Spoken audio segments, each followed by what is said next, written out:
Hello जी।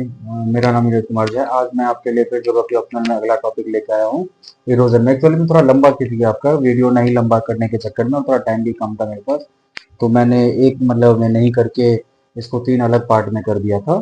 जिसमें हमने पिछले उससे भी सबसे पहले पढ़ा था वेदर, मतलब कि वेदरिंग, उसके बाद आपका मास मूवमेंट, और मतलब आज हम लोग लेकर के आए हैं इरोजन। डेन्यूटेशन का ही पार्ट था आपका वेदरिंग और इरोजन, जिसमें इरोजन को आज हम लोग लेके पाए आए हैं। आज हम लोग बहुत बड़ा टॉपिक खत्म करने वाले हैं। बहुत सारे ज्योमोर्फिक प्रोसेस लगभग में आपका जो है तो मतलब ये प्रोसेसेस के बारे में सब कुछ पढ़ लेंगे अभी।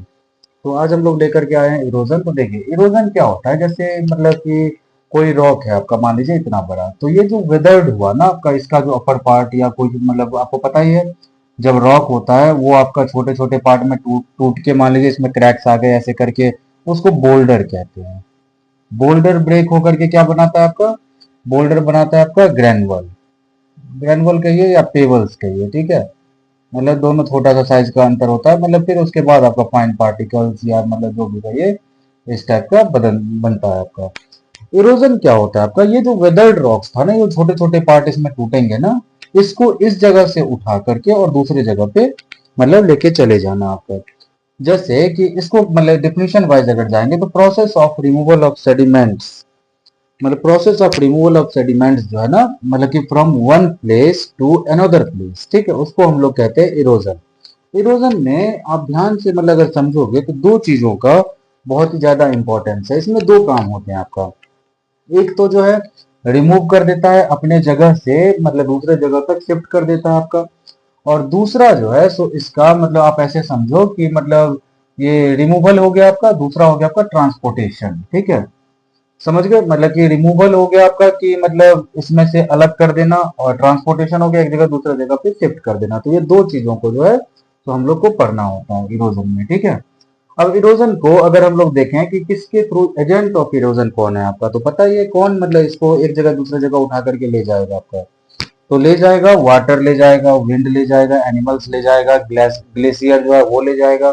रॉक सब में जो आपका मतलब ऐसे मतलब जो कोल्ड, मतलब जहाँ पे आपका बहुत ज्यादा क्लाइमेट होता है, कोल्ड क्लाइमेट, जैसे हिमालय का देख लीजिए। तो हिमालय में जब बर्फ गिरती है, स्नो सब गिरते हैं, तो क्या होता है आपका कि वो सारा जो है तो स्नो जो है तो आप एक जगह ग्लेशियर टाइप का मतलब कि फ्लो होता है, उसके बाद वो मेल्ट करके पानी में आए, जैसे भी आए वो सारा माउंटेन से जो उसका जो नीचे का पार्ट होता है ना, उसका जो मतलब रूट्स होता है।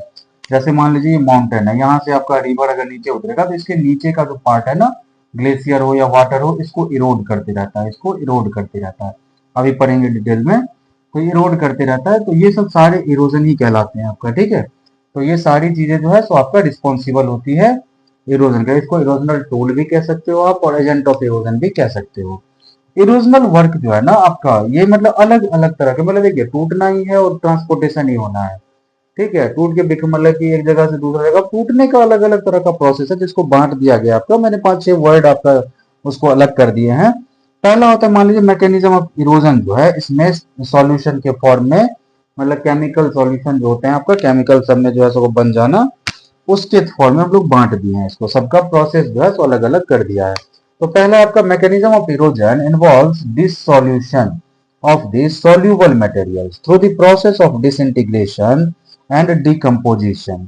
अब जैसे मान लीजिए कार्बोनेट रॉक्स है आपका, तो देखिए कैल्शियम हो गया, CO3 हो गया, लाइमस्टोन हो गया, ये सब अगर कुछ भी हो, और मान लीजिए वाटर वहां पे आया, तो 100% तो घुल ही जाएगा ना। वो घुल के क्या होगा आपका, पानी के साथ दूसरा जगह पे चला जाएगा रॉक्स जो है सो। तो एक इरोजन एजेंट हुआ ना ये आपका, मतलब कि ये जो डिसोल्यूशन है केमिकल, तो आपका एक एजेंट हो गया ना। दूसरा क्या होता है आपका एब्रेशन। एब्रेशन को ध्यान से समझिएगा, इसका दूसरा नाम है कोरेशन, ठीक है। एब्रेशन क्या करता है आपका, ये भी removal of loosened materials of the rocks by different erosional process in different manner. अब सोचिए थोड़ा सा, इसको हो गया तो इसको बिठा दीजिए, और यहाँ पे आप एक सोचिए पूरा ध्यान से कि मान लीजिए कि ये जैसे मतलब ये माउंटेन है आपका, ये मतलब आपका जो है सो माउंटेन है आपका ऐसा। अब माउंटेन जो है यहाँ पे मतलब कि यहाँ से ग्लेशियर जो है सो नीचे की तरफ आपका उतर रहा है। तो देखिए ग्लेशियर तो खुद ही कोर्स जैसा, ग्रेन जैसा होता है, क्रिस्टल जैसा होगा। तो ये अगर मतलब इतना फोर्सली नीचे आ रहा है, तो इसका जो रॉक्स है आपका, इसका जो रॉक्स है, इसको क्या करेगा आपका, इरोड करेगा। बहुत ही मतलब बेहतरीन तरीके से आपका इरोड करेगा उसको। और मतलब कि जब ये मतलब आपका नीचे की तरफ इसको लेके आ रहा होगा तो इसके जो रॉक्स है, मान लीजिए यहाँ से एक बड़ा सा पत्थर अगर गिरे यहाँ पे, यहाँ टकराएगा, फिर यहाँ टकराएगा, यहाँ टकराएगा, इस तरह से, तो मतलब एग्जांपल दे रहा हूँ। तो आपका जहां जहां पे टकराया वो सारा क्या होगा, वहां का रॉक्स को कुछ तो फर्क पड़ेगा, वहां पे कुछ तो इरोजन होगा। तो ये आपका प्रोसेस होता है एब्रेशन। क्या होता है आपका एब्रेशन? जब रिवर के लोड्स, जो लोड्स हैं यहाँ से जो सेडिमेंट्स मतलब आपका नीचे आ रहे हैं, मतलब इरोड हो करके वो अपने साथ जो है सो मतलब कि और ज्यादा जो दूसरे रॉक्स को एक्सट्रैक्ट करते हैं, और उसके बाद बस वो रॉक्स भी टूट जाता है और नीचे आ जाता है इसके साथ में। इस प्रोसेस को हम लोग कहते हैं एब्रेशन। और ये भी वाटर और ग्लेशियर, ग्लेशियर में ज्यादा होगा, वाटर से ज्यादा ग्लेशियर में होगा, क्योंकि ग्लेशियर जो है ना आपका, स्नो जो है वो आपका क्या होता है, फाइन पार्टिकल्स होता है, और मतलब कि वो फाइन पार्टिकल्स से ज्यादा कोर्स होता है, कोर्स नेचर का होता है। तो वो क्या करेगा, रॉक्स को जल्दी इरोड करेगा। उसके बाद हम लोग तीसरे में आ जाइए, तो मतलब ये समझ में, इसमें थोड़ा सा और देख लीजिए। मतलब कि एब्रेशन जो है ना आपका, रेट ऑफ एब्रेशन, मतलब कितना ज्यादा वो तोड़ेगा उस रॉक मटेरियल को, तीन चीजों पर डिपेंड करता है। इरोजनल टूल्स, मतलब वाटर और ग्लेशियर्स, और साथ में चैनल ग्रेडियंट, कितना ज्यादा आपका स्टीप है, मतलब जितना स्टीप होगा उतना ज्यादा आपका, मतलब कि अर्थ के साथ जितना इसका एंगल मतलब ज्यादा होगा। अब ज्यादा मतलब 180 मत कर दीजिएगा, 90 तक का आपका, ठीक है। जितना ज्यादा स्टीप होगा उतना ज्यादा इरोड होगा आपका। उसके बाद आपका क्या है, आपका देखिए फ्लो वेलोसिटी, मतलब कितना स्पीड से वो फ्लो कर रहा है, इस पे डिपेंड करता है रेट ऑफ एब्रेशन। अब इसके बाद जो है सो होता है आपका हाइड्रोलिक एक्शन। हाइड्रोलिक एक्शन होता है, वाटर जो है सो बहुत मतलब प्रेशर से जो है सो आपका फ्लो होता है रिवर्स में, खास करके माउंटेनियस रीजन में, और यूथफुल स्टेज में थोड़ी सी स्पीड स्लो हो जाती है। तो आगे बताएंगे कि क्या क्या है आपका, मतलब कौन कौन सी स्टेज होती है रिवर की। न्यू स्टेज होता है, यूथफुल स्टेज होता है, लास्ट में ओल्ड स्टेज होता है, उसको मैं बताऊंगा अभी आने वाले, अभी जस्ट आपका आज ही। तो देखिए हाइड्रोलिक एक्शन क्या होता है वो समझिए। मतलब कि रिमूवल ऑफ मटेरियल, होना तो रिमूवल ही है आपका, मटेरियल रिमूव होना है आपका, मतलब एक जगह से हटना है उसको, तो जिसकी वजह से प्रेशर एक्सर्टेड बाय वाटर, ठीक है, मतलब कि प्रेस मतलब वाटर जो प्रेशर मतलब आपका एक्सर्ट करता है उसकी वजह से हट जाना जो है तो आपका मटेरियल्स का, वो कहलाता है हाइड्रोलिक एक्शन आपका। रिवर जो है वो क्या करता है आपका, मतलब वैली सबको देखे है ना आपका, मतलब जैसे फॉर एग्जाम्पल आप ऐसे समझो कि ये जैसे मान लीजिए, अभी आगे हम लोग और पढ़ेंगे, देखिए ये आपका मान लीजिए कि ऐसा आपका स्लोप है, ठीक है। यहाँ से क्या हुआ, आपका रिवर फ्लो हुआ, यहाँ पे आया आया, यहाँ पे क्या होगा, बारिश, मतलब ये आपका रिवर जो है तो पानी बढ़ते बढ़ते बढ़ते, मान लीजिए यहाँ पे क्या होगा आपका, ऐसे करके फ्लो कर गया, होगा ही। पानी अगर जमा होते जाएगा और यहाँ से पानी आते रहेगा तो एक टाइम आएगा जब ये फ्लो करेगा। तो ये जो फ्लो करेगा तो आप खुद सोचो, पहले इसको इरोड करके ले जाएगा अपने साथ, तो थोड़ा सा नीचे हो गया, फिर इसको इरोड करेगा, धीरे धीरे धीरे धीरे ये सारा इरोड करेगा। मतलब टाइम हो सकता है कि हजारों लाखों साल लग जाए, लेकिन ये होना ही है। तो मतलब कि और समझिए, जैसे मान लीजिए कि और अगर कुछ आ गया रास्ते में तो उसको भी इरोड कर देगा आपका। तो ये जो आपका है, तो वैली वाल को इरोड करके वो आगे बढ़ जाएगा आपका, ठीक है। दो माउंटेन्स है, मान लीजिए कि दो माउंटेन्स है ऐसे, और इधर से मतलब मान लीजिए रिवर फ्लो होने वाला, तो जिसका मतलब नीचे का पार्ट हटा देगा, वो फ्लो कर जाएगा आपका, ठीक है। मतलब रास्ते में जो भी आएगा उसका वो कुछ ना कुछ तो कर ही देगा वो, लेकिन मतलब रुकेगा नहीं, अगर वाटर कंटिन्यूसली आ रहा है तो। अब उसकी मतलब मान लीजिए कि स्ट्रेंथ ही कम हो जाए तो कोई बात नहीं। उसके बाद आपको मतलब कि ये क्या हो गया आपका, मतलब कि ये मतलब बोल रहा है sea water cut the rock present in the, मतलब कि देखिए अब सी वाटर जो है उसमें भी वेव्स बहुत ज्यादा होते हैं, प्रेशर बहुत ज्यादा होता है, तो ये भी रॉक्स को इरोड करता है, ठीक है।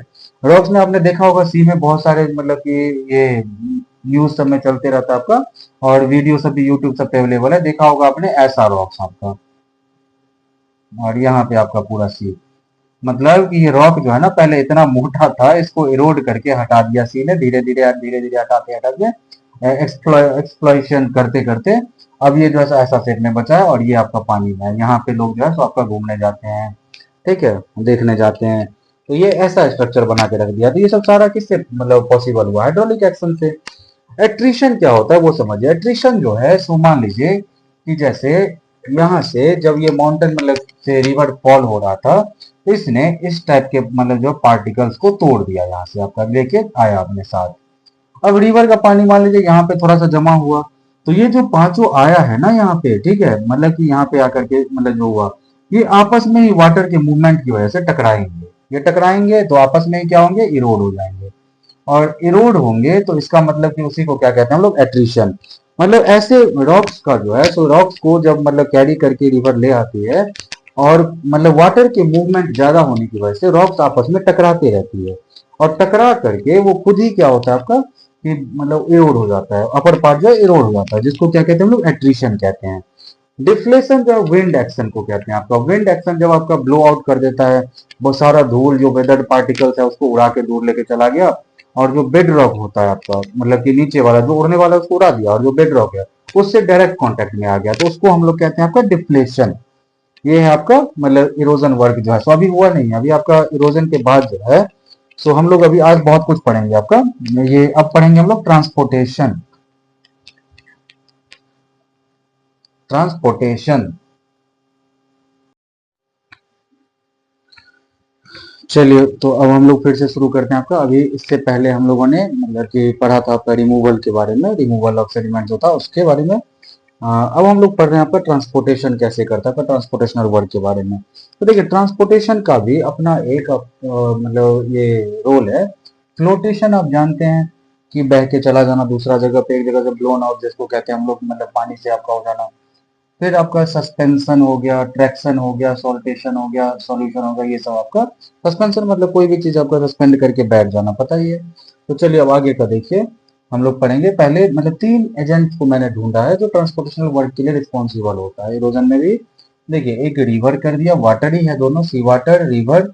रिवर के साथ आप ग्राउंड वाटर भी आप सोच सकते हो, वो भी ट्रांसपोर्टेशन करता है आपका, लेकिन वो सॉल्यूशन फॉर्म में भी करता है। कुछ आपका घुल गया तो नीचे आपका तरह से कर देगा, ट्रांसपोर्ट कर देगा। तो मेन आपका ये दो था, और एक ग्लेशियर होता है आपका, वो आपका मेन एरिया होता है, मतलब मेन इरोजनल टूल बोलिए आप उसको, जो ट्रांसपोर्टेशन वर्क के लिए भी रिस्पॉन्सिबल होता है। तो देखिए कि सॉल्टेशन सबसे पहले आपका रिवर जो है सॉल्टेशन प्रोसेस भी करता है। बट देखिए mechanism of saltation by streams involve the transport of load with water currents, है ना।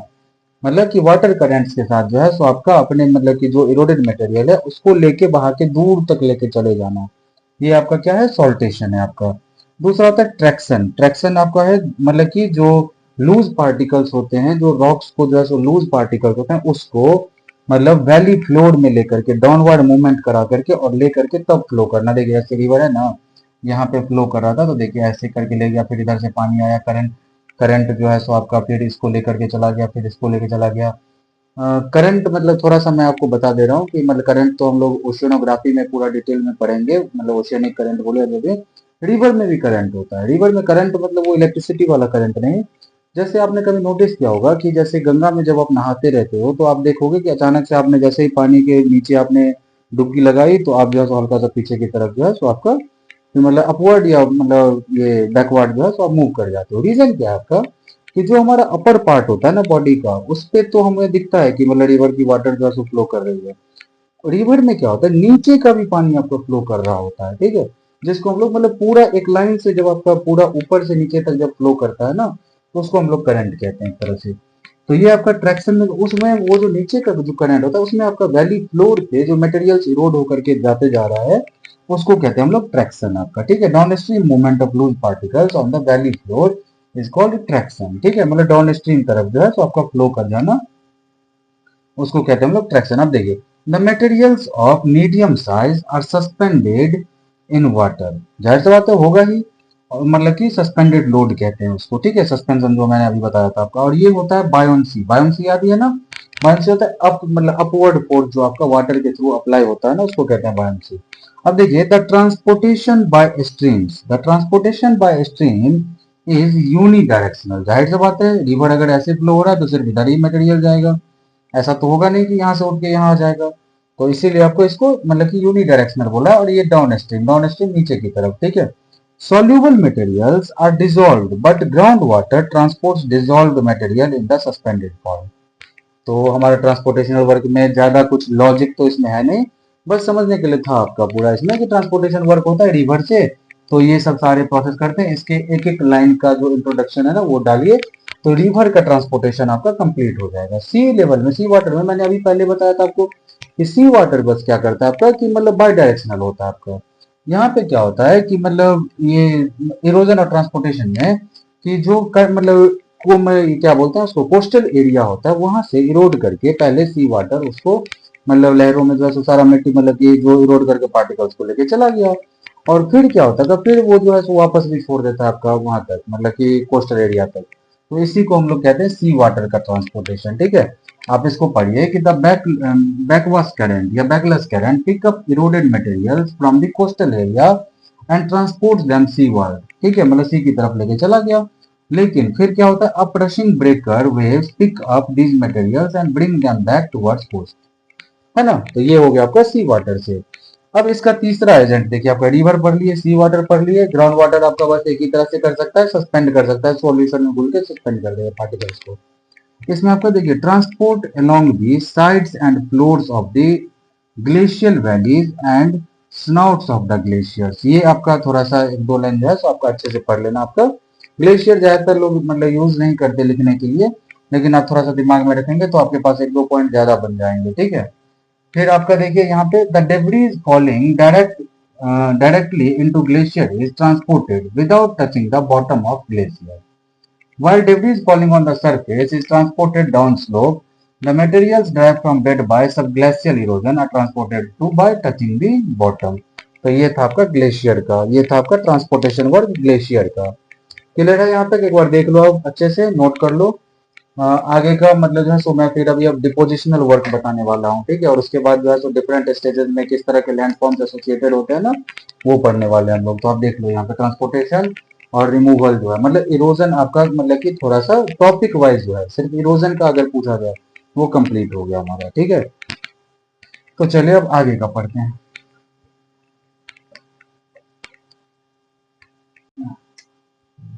देखिए अभी हम लोग पढ़ेंगे आपका डिपोजिशनल वर्क के बारे में। तो इसको आप ऐसे समझो कि ये है आपका deposition work by agents for deposition of load, है ना। तो उसी के बारे में deposition of load bye agents, इसीलिए मैंने उसमें डाल दिया था। ठीक है, अब ये जो डिपोजिशनल वर्क होता है आपका, वो मतलब कि डिपोजिशन करने वाला जो प्रोसेस है वो अलग अलग बातों पे डिपेंड करता है आपका। तो किस बात पे डिपेंड करता है? देखिए डिक्रीज इन चैनल ग्रेडियंट, है ना। मतलब कि जितना चैनल ग्रेडियंट डिक्रीज करेगा ना, उतना ज्यादा कहीं पे जाकर के क्या होगा आपका कि डिपोजिशन वर्क जो है सो स्टार्ट होगा। ठीक है, spreading of river water over large area, अगर पानी बहुत ज्यादा एरिया में फैल गया तो उसमें जो सेडिमेंट उसने कैरी करके लाए हैं वो सारा वहां पे छोड़ देगा। ठीक है, तो इस बात पे भी डिपेंड करता है। ऑब्स्ट्रक्शन इन चैनल फ्लो, अब मान लीजिए कि कोई रिवर फ्लो कर रही थी, माउंटेन का मतलब अपने साथ तो बहुत सारा सेडिमेंट्स लेके आता है ना, तो फ्लो कर रही थी, आगे में कोई ऑब्स्ट्रक्शन है तो वो जो सेडिमेंट्स लाया है वो उस ऑब्स्ट्रक्शन के पास में वो डिपॉजिट कर देती है आपको, अगर उसकी स्पीड थोड़ी सी स्लो हो जाए तो मतलब देखिए डिक्रीज इन स्ट्रीम वेलोसिटी, मैंने आपको बताया था डेल्टा का फॉर्मेशन तक बता दिया था कि रिवर जो है तो आपका जब आपका माउंटेन से उतरती है तो उसकी स्पीड बहुत ज्यादा होती है, यूथफुल स्टेज में मीडियम में होती है, मतलब तो डिपोजिशन वर्क होता है लेकिन बहुत कम होता है। लेकिन जब आपका वो लास्ट जो ओल्ड स्टेज में पहुंचती है तो वो जो उसकी स्पीड होती है ना वो लगभग बहुत कम हो चुकी होती है, उसमें उतनी ताकत ही नहीं बचती कि वो सेडिमेंट्स को बहुत ज्यादा दूर तक ले जाए। तो इसकी वजह से वो क्या होता है आपका कि वहां पे डिपॉजिट कर देती है और डेल्टा का फॉर्मेशन होता है आपका। दूसरा क्या आपका कि इंक्रीज इन सेडिमेंट्स लोड जो है सो आपका। ठीक है, मतलब कि अगर सेडिमेंट्स ही बहुत ज्यादा आपका वो कैरी करके जा रही है तो भी आपका क्या होता है डिपोजिशनल वर्क जो है सो एक्सीलरेट होता है। अब मैंने इसमें ना जो ये हम लोगों ने पढ़ा था एजेंट्स या इरोजनल टूल आप जो मतलब बोलते हो, इस टाइप से डिपोजिशनल टूल कर दीजिए अब इसको। तो इसमें river, ground water, marine, marine मतलब सी लाइफ जो है आपका, सी जो है सी वाटर, वो विंड और ग्लेशियर, मैंने इसको 5 पार्ट में कर दिया आपका। तो देखिए अगर डिपोजिशनल वर्क पूछे ना तो अब देखिए इस पे अगर 4 4 5 5 लाइन लिखेंगे तो हमारे पास बहुत सारा मतलब हो जाएगा ना, मतलब वर्ड्स जो है सो। तो देखिए रिवर क्या है आपका कि देखिए अगर डिक्रीज कर जाए इसका स्ट्रीम वेलोसिटी तो ये क्या करे, इसकी जो ट्रांसपोर्टिंग पावर है ना वो क्या होता है आपका घट जाती है, और इसके पास जो एडिशनल सेडिमेंट्स होते हैं वो सारे क्या होते हैं आपका सेटल डाउन हो जाते हैं। Sedimentation takes place in the river beds, flood plains and at the river mouth, है ना। ये आपका रिवर का था डिपोजिशनल वर्क आपका, हम लोग अभी सिर्फ डिपोजिशन के बारे में ही कर रहे हैं। तो यही आपका the decrease in stream velocity reduces the transporting power of the streams which are forced to leave additional sediments load to settle down, और sedimentation takes place in the river bed, flood plains and at the river mouth. ये मैंने अभी आपको मतलब पहले भी बता दिया था रिवर का कैसे डिपोजिशन शुरू करता है।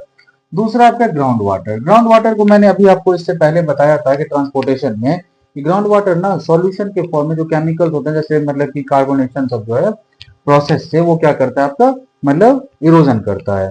अब वो इरोजन करेगा तो मान लीजिए कि ग्राउंड वाटर में जो है सो वो घुल गया आपका, मतलब रॉक्स का जो मिनरल्स है वो घुलते जा रहा है, घुलते घुलते जो है तो आपका सेचुरेटेड पीरियड में, जब है सेचुरेशन मतलब होता है आपका कि एक ऐसा मतलब सॉल्यूशन का मतलब ये फॉर्म है, मतलब कि जब उसमें उससे ज्यादा जो आपका सॉल्यूट पार्टिकल्स है ना वो ना घुले। जैसे इसको ऐसे समझिए कि मान लीजिए कि जैसे ये शुगर है आपका और ये आपका मतलब कि वाटर है, ठीक है, तो ये दोनों मिलकर के बना दिया सॉल्यूशन। तो ये जो है ना एक ऐसा पार्टिकल मतलब कि इतना ज्यादा घुलना चाहिए पानी में, इतना ज्यादा घुलना चाहिए कि उससे ज्यादा चीनी जो है सो उसमें ना घुले। तो इसी तरह से मिनरल्स के मतलब कॉन्टेक्स्ट में आप समझिए कि वाटर में मिनरल्स घुलते जा रहा है, एक ऐसा सिचुएशन आएगा जब वो मिनरल्स उसमें घुलना बंद हो जाएगा। तो फिर ऐसे सिचुएशन में क्या होगा कि वो जो आपका एक्स्ट्रा मिनरल्स है या सेडिमेंट्स है वो सारा मतलब क्या होगा आपका, मतलब नीचे जाकर के बैठने लगेगा, ठीक है, और सेडिमेंटेशन से लगभग में पूरा तरह से हो जाएगा। अब देखिए यहाँ पे दो काम एक साथ होते हैं, एक होता है डिसोल्यूशन मतलब घुल जाना, जो कार्बन वाला पार्ट है मतलब वो कार्बोनेशन जिसको कहते हैं आपका, सॉल्यूशन फॉर्म में मतलब कि घुल के और फिर आपका उसमें नीचे सेटल डाउन हो जाना। तो इसको दो प्रोसेस इसलिए टुगेदर में लिखा हुआ है आपका। फिर उसके बाद क्या होता है, इसमें कुछ टर्म्स हैं आपका, टर्म्स जो है सो आपका पूरा ये ग्राउंड वाटर्स में पहला होता है आपका स्पेलोथेम्स। तो ये जो क्या बन देखिए मान लीजिए कि ये पूरा ऊपर में जो है सो आपका पूरा पार्ट था मतलब रॉक्स का जो घुलने वाला, इसमें मतलब लाइमस्टोन या कोई मान लीजिए दूसरा, नीचे हमारा ग्राउंड वाटर है। तो इसके जो मिनरल्स हैं वो लाइमस्टोन वाला या मतलब मान लीजिए सी वो जो है वो सारा क्या होगा आपका घुल जाएगा, कैल्शियम ऑक्साइड जो है सो घुल जाएगा।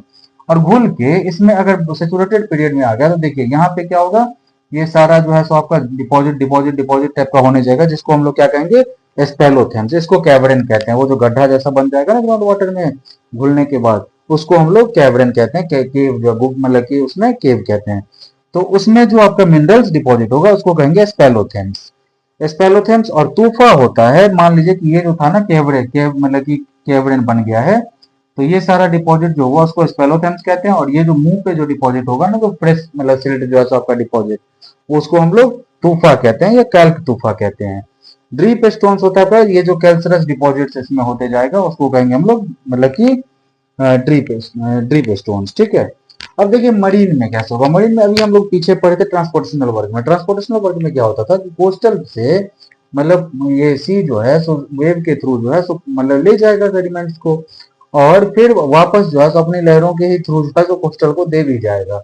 तो सेम आपका डिपोजिशन ये ना बहुत ही ज्यादा वेरिएबल और टेम्पोररी होता है आपका, क्योंकि बैकवाश भी होता है और रिप करंट्स भी है आपका इसमें। तो ये मतलब एक बार मतलब लेके चला गया फिर वापस कर दिया, तो ये टेम्पोररी होता है बहुत बहुत दिनों तक। लेकिन हाँ आइलैंड सब तो फिर बनाया है ना, छोटे छोटे जो है सो कुछ ना कुछ कहीं पे डिपॉजिट करते रहता है, तो ऐसा दिखने को फीचर मिलता है, लेकिन ये टेम्पोररी होता है आपका और वेरिएबल है।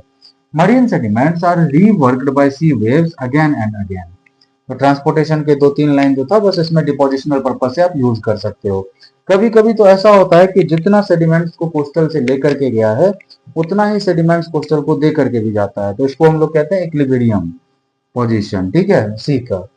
अब विंड में देखिए, विंड में आपको देखिए विंड जो है सो वो आपका मतलब सबसे ज्यादा इंपॉर्टेंट आप इन सब में से आप कह सकते हो कि जियोमॉर्फिक प्रोसेस है डिपोजिशनल के लिए, क्योंकि इसमें सैंड ड्यून्स और लोएस जो है सो आपका फॉर्म होता है, ठीक है।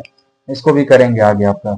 अब इसमें क्या होता है आपका देखिए सैंड शैडो, सैंड शैडो क्या होता है आपका कि ऑब्स्ट्रक्शन जो होता है ना, ऑब्स्ट्रक्शन मतलब कि उसको ऑब्स्ट्रक्शन के मतलब एक साइड में, या देखिए जैसे फॉर एग्जांपल मान लीजिए यहाँ पे बहुत सारा सैंड था, हमने यहाँ पे ना ऐसे बना दिया, ठीक है, बना दिया, तो यहाँ से जो कंकर कंकर सब उड़ के जाएगा सारा इसके बेड के पास जो है बैठ जाएगा, ठीक है। तो ऑब्स्ट्रक्शन चाहे इधर या उधर जो भी हो, उधर एक्यूमुलेशन साउंड सैंड का होना कहलाता है सैंड शैडो। क्या कहलाता है? Sand shadow. और सैंड ड्रिफ्ट होता है आपका कि मतलब मान लीजिए ये था और फिर यहाँ पे ही बना होता है, इसके बीच में जो आपका डिपॉजिट होगा उसको कहेंगे हम लोग सैंड ड्रिफ्ट, ठीक है। अब इसके बाद ग्लेशियर जो है, ग्लेशियर का देख लीजिए।